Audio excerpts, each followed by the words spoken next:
Oh, welcome back. Welcome back. Here we got some more examples. Let's find the difference. Remember, difference means subtraction. Here is example number 2. We have different exponents, right? Different exponential powers. There's 1 to the power of 2. There's 1 to the power of 3. And if you've been watching my adding or finding the sum using scientific notation, you know that you can manipulate these decimals following the rules that I went over in the part 4 video, converting scientific notation to standard form, in order to get the same exponential powers. Now, you could choose to manipulate the coefficient of 1.21, manipulate the decimal, or you could choose to manipulate the coefficient 7.1 in order to get the same exponential power. And just like the addition or finding the sum videos, I'm going to show you both.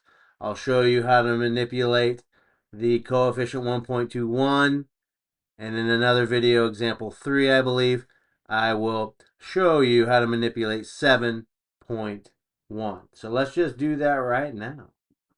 As you can see here, and I'll go over in a little more detail, the rule is if you move the decimal to the right, then you're going to subtract an exponent for each time you move that decimal.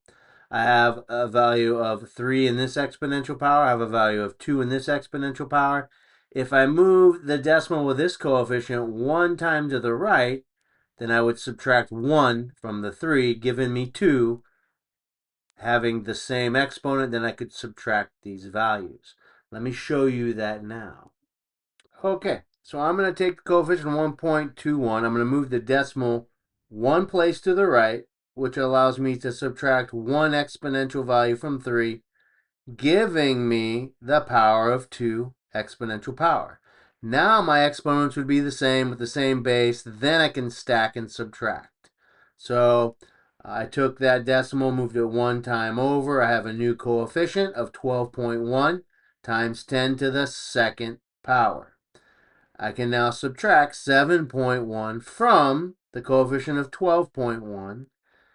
And because you can see my exponents are now exactly the same. All right, so when we stack those coefficients, the coefficient on the left, 12.1, it goes on the top, 7.1 goes below, and then we will subtract those values. 1 minus 1 is 0. We keep our decimals lined up when we add or subtract.